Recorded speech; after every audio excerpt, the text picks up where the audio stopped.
All right, so today we have so many awesome techniques to show you guys, and they're all different. So if you come tomorrow, it's going to be a whole new technique, all right?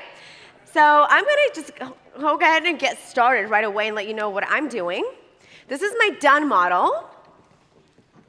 Have a seat, doll. So as you can see, her color is gorgeous.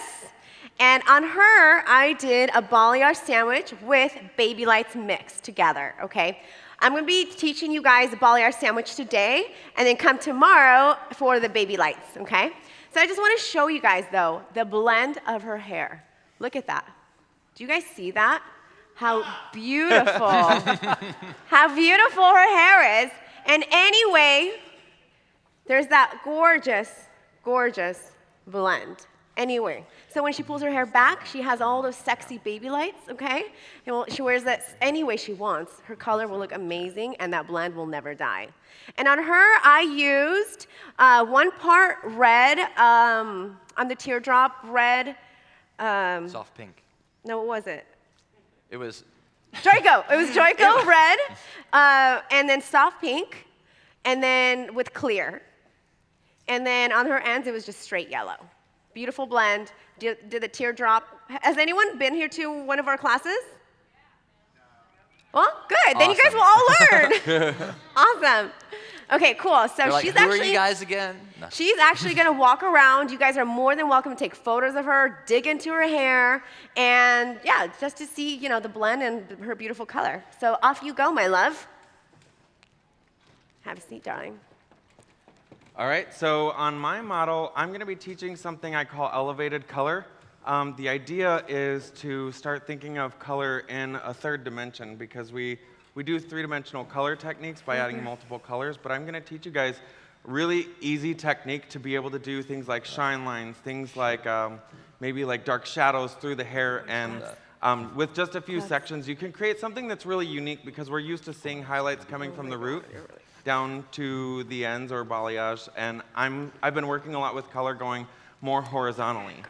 So pretty much I have a couple models up here, but we also have some more that are going to join us in just a few moments. Tape, this will work just fine. Yeah, and then she's going to walk around too, right? Well, yeah, for sure. Off you go, my love, if you can see. All right, go ahead and have a seat here. Who's excited to be here, guys? Wow, I love it. You guys are an awesome crowd, that's for sure. There's our other models. There they are. So there's like a mix of some colors that are more bold, and then there are a mix of something more natural. So these are the same style of colors, but you know, in just different ways that you can change it really easily. Hi, Jacob. Hey, guys. So I don't know if anyone noticed, like, literally the first thing I did when I walked out here was cut my finger just now. So I just walked back and got some tape. Wait, you cut your finger? Yeah. These are super new, super sharp. I just gave myself a little nick. So rather than turn her hair pink, I just put a little duct tape on it backstage. But anyway, so I'm here to represent cutting for LPJ. So they have got color covered, seriously. So when I think about cutting, I have terminology that I use. We say fundamentally creative, right? So what does that mean? Who here is doing hair not just because it's their job, but because it's their creative outlet as well? Woo! Right. So an issue of mine that I had when I first started doing hair is that I wanted to run before I even really knew how to crawl, right? And every time I see these creative haircuts, the fundamental thing about it is that it's just mixed up basic techniques. No matter how creative a haircut is, it's one of 4 things that we can do when we're cutting hair, and you can mix them up in any way you want. So we can layer hair, we can graduate hair, we can cut hair at one length, or we can freehand hair, right? And those things will do different things for us. So layering will remove weight, it'll add movement. Graduation will build weight and add width. A line or a one length will draw the eye and create a frame. And texturizing in freehand is really just layering, right? Because we're removing weight and we're adding movement when we're texturizing and freehanding. So what I'm going to be doing today is a form of layering. It's a concave layering, which basically means layers that move from short to long, blending shorter lengths to long lengths. It's going to maintain her length, but it's also going to give her a lot of movement and shake and playfulness with her hair. And we're just going to be, right now it's very one length, and there's a little surprise that she'll show in the end once I'm done layering. Surprise. That we can see in the back just for like a little extra flair and fun. So we always like to teach things that we actually do in the salon. So even though some of the stuff we do looks creative and progressive, our clients are definitely wearing it all the time. So basically what I'm going to do is I'm going to be taking vertical sections. I'm going to be elevating to about 90 degrees out square, and using a dry cutting technique, I'm going to be what we call stroking, for lack of a better word. We're going to be cutting down, which gives you like a little bit of a skip. It still creates a strong line, like an accurate line, but it's like gives a razored technique on dry hair without actually having to use a razor. And I don't know about you guys, but we're all doing a lot of balayage in the salon right now. So I've started doing a lot more. I've been doing a lot more dry cutting in the salon than I have before, because we don't want to put in all this beautiful color and then go in and cut it out. So I had to like learn ways to cut dry so that I could make my salon experience very fluid, right? So this is like some of the ways that I've started cutting. Hope you guys like. So vertical sections, holding out, and when you're doing it slow, it would look like this. So we have a flat hand position, and when we come out, we close slightly, which is going to just put a little C shape, little concaves in the hair. And when we're moving quickly, it will look more like this. And you do have to be careful, because obviously you can cut yourself, which I did a minute ago. And right now she's basically just one length. She had this little bit of layering around the face. So we're just adding in, holding out 90 degrees square, but then we are cutting short to long as we go down. And to me, I love it because it's like instant gratification. I can see the shape come right in. It gives me that softness and that movement right away without having to cut when it's wet and then shake it and then pray and then blow dry and then see how it comes out. So this is like a really nice way to, especially for your clients too, to see exactly what their hair is going to look like right away as you're cutting it. So. All right, awesome. So I'm going to be teaching the balayage sandwich. It sounds yummy because it is yummy. It's a pastrami on rye balayage. Exactly, yeah. You can put whatever you want in it. Just wait till she gets the pizza foils. Pizza foils. Okay, so the balayage sandwich consists of 3 different techniques into one, and that's why it's a sandwich, because they're going to be condensed together. Okay, so for the first step, well, I was going to start because you were talking, but I'll just put it down and start all over. So I take pretty big sections, you guys, and I do my clients a full color service in 45 minutes, 30 minutes, 45 minutes the most, 30 minutes is the norm, even with her hair length, because of the sections that I take. I take vertical back sections, and this is a pretty thick section. You guys see this, right? Okay, so for the balayage sandwich, there's 3 steps. The first step is taking the low lights. They don't have to be perfect. Drop it, whatever it is, okay? And the second step is taking out baby highlights. Clip. Okay? And this is going to be your color melt here. So just imagine, once this is done and lightened, and it's all blown out and beautiful, imagine this as the dimension, the color melts in the middle, a heavy color melt, and then the highlights on top have more of a perfect blend. What a perfect blend is going to be. That's all I'm trying to say, okay? Still early. I haven't had my coffee. Oh, wait, I did. I just need more. You had 5. Okay, you don't get that much energy off I'm going to start painting, and I'm going to go with the grain. When you go with the grain, you're going to be adding more of a, how should I say, chunky, I hate that word, but more of a larger highlight, okay? When you're going against the grain, you're creating a really nice blend, okay? So I want to have a pretty thick highlight for her on the sides. So I'm creating a nice, beautiful, sexy V. Oh, sorry. It's like an interactive class. It's okay. Yeah. So, who's heard of Framoir? Woo! My Framoir boys, first of all, they're all hot, let's be real, okay? Have you seen them abs? But this brush, I can never balayage without any brush besides this brush. This brush is like the godly brush of all brushes, okay? So if you haven't used it, I suggest you do, and the reason why, the bristles are so soft that they give me the most cleanest swipes. Where I've tried every brush in the world, and this is the best of the best. Not only the brushes, but look what we got. We got foils, and what we love about it is a dispenser foil, so you can literally measure to the client's hair. So that's really awesome too. They have really awesome clips, bowls, everything, but for the most part, I'm obsessed with their brushes. And also I wanted to mention that when I'm putting lightener on my brush, I'm almost putting nothing. Do you guys see this? Almost nothing. Because if you went like this is a lot, and put that on her, it's just gonna bleed right through, and you're gonna completely ruin what you were trying to do. Okay, so swipe it up. I always say less is more, because then you can go on and put more if you need it, okay? So as you see, I'm doing a heavy V on the sides. Everyone sees now? Okay, cool. And then I'm gonna go against the grain in the middle. And you guys are gonna see a little bit of my baby light technique today. And then I take my handy dandy comb. I talk about this comb like it's like the most amazing thing that has ever happened to me, because I'm obsessed with it, and my last show, it got stolen because that's how good it was, okay? So this comb, I got at CosmoProf, couple bucks, nothing, but what I love about it is that the bristles are not too close together, okay? This is very important, guys, if you're gonna be doing baby lights. You wanna get a brush, and it's really sturdy too.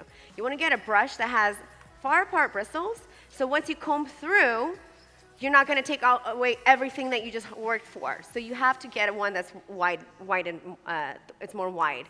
Because if they're really close together, you're gonna comb through and take away everything that you've done, okay? So what I'm gonna do, and I'm gonna just use literally the tip of my brush, maybe like ½ an inch of it. And why I do that is because I have more control of what I wanna swipe away, okay? And I'm easily just gonna swipe, swipe, swipe, swipe, and then look, you guys, look at those sexy baby lights in here. Do you see that? Simple as that. If you want to know the whole, like, how I'm going to do this, go to my next class tomorrow. But that's a little version of my baby light technique that you guys will be, if you'll be here, you will know all about it. So, Phil, what are you doing? Right, so I'm halfway done. So who likes fast color applications? Yeah? And who likes maybe doing vivid or creative colors? Is there anybody here who hasn't dabbled in that? Okay, so that's cool. You know, a lot of times we do get these, and when I'm talking to my clients and they're, you know, of all ages, I let them know, like, these colors are so much fun because you get to change them out all the time. Like, it's way harder to change a brunette to a redhead to a blonde to a dark-haired, but it's so easy to put like a dark purple on somebody's hair and give them dark hair 1 month, and then the next month change it to a pastel and stuff. So we have all these different options. But, so I do a lot of this within the salon. This is, I call it elevated color, because I took cutting techniques and turned them into color techniques, and because it's just different and unique, people see, like my pictures a lot more. Yeah, I don't know. So, what I've done here is what I've learned through taking, like, adding elevation into the idea of color. It really works with color blocking, not so much like microfoiling. And what I want to do is, you know, when you want to create a harsh line, you don't hold the hair at any elevation, and you maybe don't put any tension on it, and you cut. That creates a line. Well, the opposite is lifting the hair up and creating a layer. And so I'm really well known for doing pixels, but that's the most editorial version of this kind of ideology. So what I'm doing now is I'm taking all of the hair and I'm lifting it up, and I'm putting a band of blue through the center. On the roots, I've got titanium Joico intensities with Olaplex, equal parts Olaplex. Here is mermaid blue and Joico intensities with equal parts Olaplex, and then going back into the silver here. And what it does, like, we don't know necessarily what it looks like when we put bands or curves in the hair when it's elevated, but what happens is what happens up here is mirrored down here, but it's perfectly blended. So you could put a really harsh line up here, and because you're layering the color, it falls more diffused with a way cooler diffusion. So if you guys want to do any kind of, like, maybe like a bright spotlight through somebody's hair, you could literally put a really bold piece of lightener right in the center and create a splash light similar to my second model right here with the long hair. Lisa, could you stand up and give them a turnaround? Sorry, you got me. So this is the effect that we're gonna get, except her palette is gonna be silver with soft blue through the center. Do you guys like that? Yes, okay.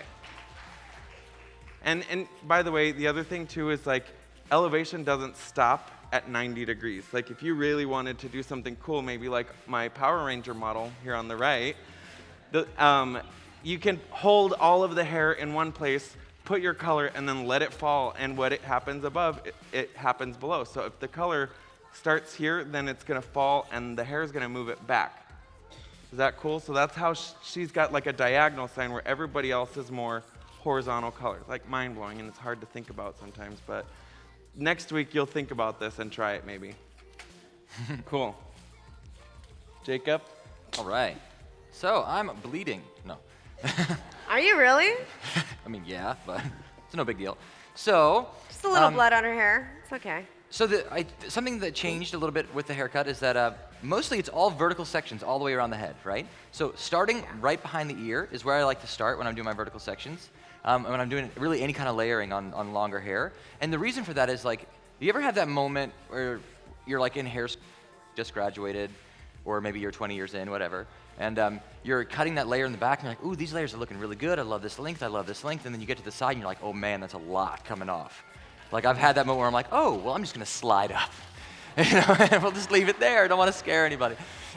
So now that I've started in the corner, it basically allows me to have that guide and know where it's gonna fall. Oh, thank you, a Band-Aid. This is not, I might stick with a tape.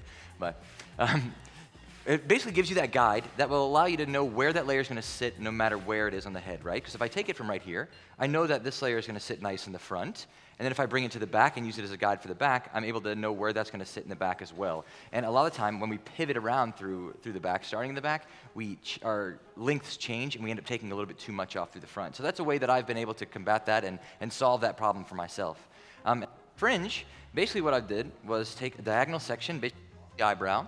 I over-directed to the opposite side, and I used her cheekbone as a guide. And I used that same dry cutting technique that is actually going to build the weight up in a line like this, so that if she wants to wear it this way, she can, but then if she pushes it this way, she gets this nice, soft, short to long technique, short to long kind of fringe there, which I think complements her really well and is really easy to do. Thank you. So easy fringe. Just take diagonal sections, match your subsection to your finger angle, and over-direct. And all you have to do is cut a line that moves from short to long. It's going to give you that side swept fringe, easy, no problem every single time.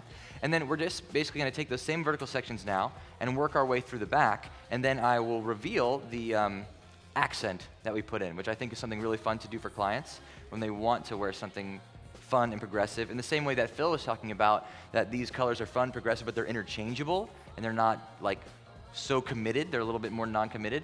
The accent that I've done with her is also very non-committed, so you guys will see that in just a second.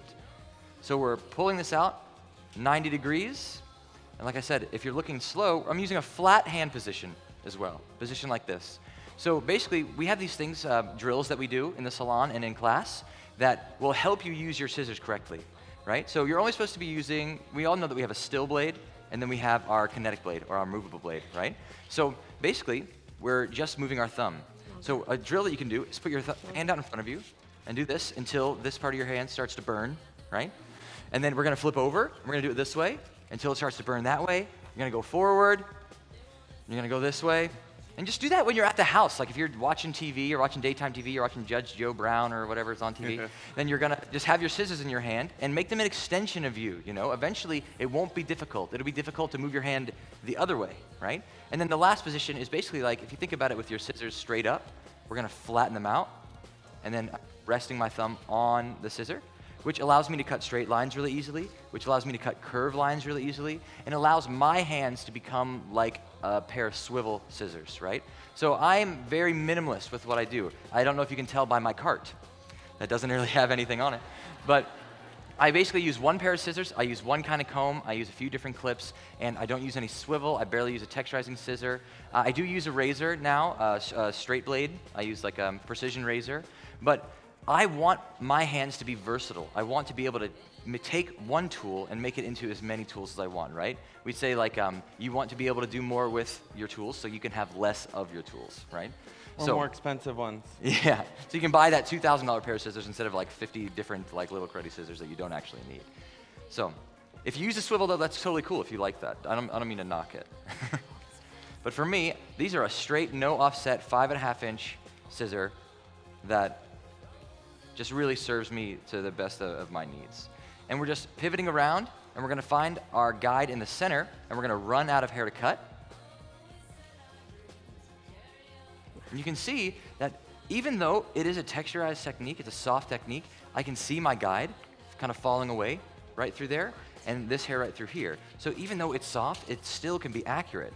And you can kind of tell what you're taking off by what you're leaving on, right? So you can see that there's a line there. If you see a lot of variation in the line, it means that you're adding a lot of texture. If you see more of a straight line, it means that you're adding a little bit less texture. So you can kind of check yourself by looking in your fingers Check at yourself. the hair. Yeah, before you wreck your haircut. Okay, so I'm just about done. What's going on over there, guys? Well, I just realized we have 11 minutes left. Oh, awesome. And, you know, time flies when you're having fun, right, guys? Right. So I'm basically just doing the same thing. It's very repetitive. And guess what, you guys? If you come tomorrow, you will see her finished look live, okay? She's going to come back for you to see. And if not, if you're only here for the day, you'll also see online on social media. If you don't follow me on Instagram, please do, and all of us, actually. Wait a minute, you have an Instagram? I don't, something like that, you know. What social media? I don't know. Follow me on my Zanga. Follow me on MySpace. Okay, so what I do once I'm already done, and also key to this is tension. If I let go, it's gonna start bleeding in already. So tension. Like you don't wanna be pulling and tugging and hurting her hair, but a little can be okay. She might like it anyways, no, I'm just kidding. But tension is key, okay? So really hold it really tight. I'm gonna drop this in, and then as you can see, you guys, there's no bleeding, no nothing on the bottom. So this will also be her dimension as well. I'm obsessed with dimensions, as you can tell, right? I don't like one-tone colors. I do, but I prefer dimension. So I'm gonna drop her color, and then I'm gonna saturate the ends and make it into a deep V, as you can see. Okay, once I do that, I'm gonna slightly go against the grain to create that perfect blend.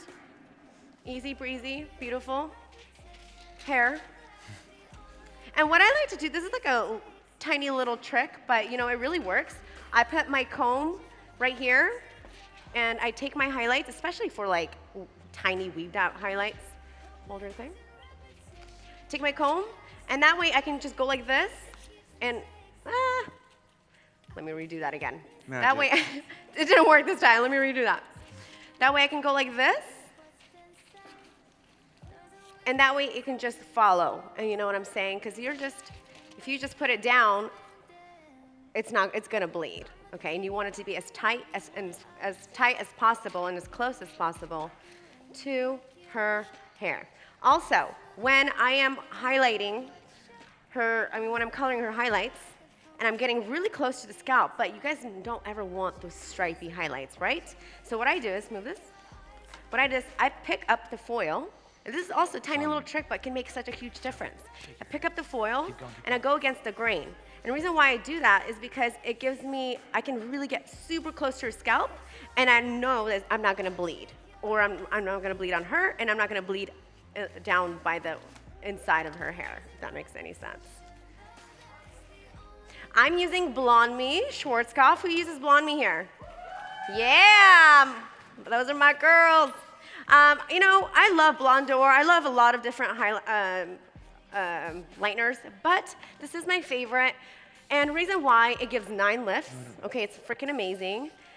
But what I really love about it is the consistency. You can really make it into any consistency you like. So for me, this is the type of consistency I like when I'm balayaging. Okay, so I never measure lightener and developer. I just do it by consistency. This is like a pudding consistency. It doesn't fall off my brush. If it's falling off your brush, do not balayage with it, please. Okay. So right now I'm putting 30 with Olaplex, so it's 20. And as I work my way up, I'm gonna bump it up 10 developers. Okay, so that way she can finish and be nice and even. What are you up to, Phil? So, this is my last section, but I wanted to save it and talk to you guys about just some like little things that you can do to change this look. For my model here on the far right, I didn't blend the colors together. I created really harsh lines by putting the brush in and pushing it, you know, like pulling it away from the section, and then taking the other brush and going right up to that and pulling it away. Now, if I wanted to blend it a little bit more like this model right here, what I do is I take those two colors and I use 2 fingers and I just blend them together so that I get a little bit of fading. Now, if I want to blend them like my third model here, what I'm going to do is actually stroke the hair where the colors meet and try to pull them like further down. And if you have a lot of product here, by the time you pull it here, it dilutes it or with the other color. So like right here, I'm doing blue and melting it into the silver. What's going to happen is it's just going to gently transition like this model right here. Now, I know I'm doing something really creative, but the idea behind lifting hair and pulling hair in different directions also translates into when you're doing balayage. And a lot of you know that I don't like doing balayage, so I need it to be as simple as possible. Excuse me? I like, this is her thing, right? How can you even hold a candle to you? What? But, you know, this, like what I do when I balayage is I take sections and I pull it to the other side of the head, and I color melt from, you know, permanent color to demi-permanent color, and then I take lightener and I pull it through the ends, and then I really, really work them back and forth, and I just take like long triangles and I pull it, and because I'm pulling it over to this side of the head and adding the triangles, you know, of color, you know, I'll do one and then skip one and then do one and then skip one, so they're like long pizza slices like this, like Christmas trees. What happens is when it falls back this way, I already blended it on this side, and this can get more blended when it falls over to the other side. So this is the kind of thing for those of you that are more science or math focused hairdressers. This will probably make a lot more sense to you right away, but I promise if you guys just do one thing for me. When you're at home and you're balayaging the next time, instead of balayaging down here and holding the hair down this way, hold the hair at 90 degrees from every point of the head. When you're balayaging up on top of the head, lift the hair up, and just that subtle amount of extra that you're lifting the hair is going to blend it a lot more. Now back to this technique, what I'm doing is I think that silvers work better when they're layered. So we toned her with a level 10 ash and a couple grams of black. Then yesterday I did a root shade with half black pearl, half titanium. Well, she did the root shade, but half black pearl, half titanium, faded into titanium with Olaplex too. And then today I wanted to do one more. And so what this does when you're doing these pastels or you're doing these silvers and you layer, they get the longevity of somebody, say, with darker hair and more creative, more just like permanent color.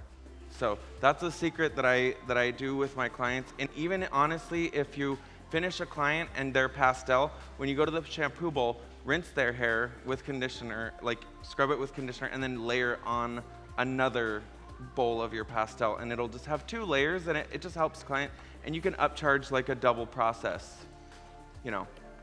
So, sorry, Phil. Go ahead. Am I interrupting you? I have color on my cape? It's okay, I got a black permanent marker. Right, don't we all? Okay, so the difference between doing the front and the back is going to be a little bit different, at least for this section, okay? I'm going to start her off with baby lights. So you guys are going to get a sneak peek of how I do my baby lights. I'm taking diagonal back section still, okay? I'm going to take her hair back, and I'm going to take all those baby hairs away, okay? Also, almost nothing on my brush, you guys. Almost nothing on my brush, okay? And also, the way I'm painting it flat on her surface, only the very top layer of her surface. Okay, you do not want it to bleed through. Okay, once you do that, you're gonna take your handy dandy comb, and you're gonna just slightly swipe, okay? Reason why I do that, because with this type of sectioning, if we did the same sectioning, she pulled her hair back, it would all be dark, okay? So that's why when she pulls her hair back, she'll have all those sexy baby lights. And here you go, you guys see that, how beautiful that is? And then you open it up, you see the low lights and the highlights, dimension, and no bleeding, nothing, okay? With that, the reason why there's no bleeding is because I almost put nothing on my brush, and that's really important, okay? Awesome. So, we have about 2 minutes. No! I want to be on here forever! Show you guys something that I've been doing a lot in the salon. I think that we all kind of do this a little bit nowadays. Just to add a little bit of something, a little flair to our haircut. So go ahead. What? spoil it and clip it.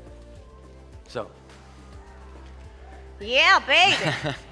so, I was doing this a little bit differently. So a lot of the time we see hair that is shaved all the way down, like clippered down, right? And then we go in and put designs into the hair. So I am not like, I use clippers, but I don't think of myself like a barber. I think of myself like a hairdresser. And I think it's interesting to see a little extra depth here. And I was inspired by a hairdresser out of Croatia that I took a class from to do this. He's really, really incredible.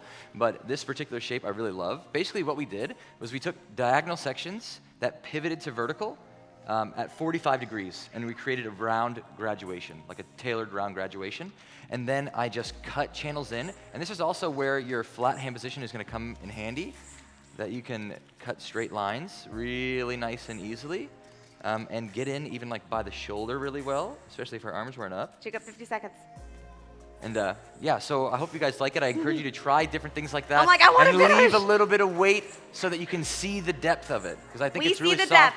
flattering, amazing. and feminine. But All right, cool. So, I love you guys. One most important part, you guys, about doing the ball hair sandwich around the face, because that's where it's most important, right? That's where the clients are gonna see. When I do the low lights, I just take it away from here, because if I'm gonna be taking out the low lights from here, it's taking it away from the money piece. You don't want that, okay? And also the difference is, I'm gonna weave out the highlights again, as usual. But I'm not gonna weave out the highlights here. I'm actually gonna paint that on because I want a little bit of heaviness and brightness around her face.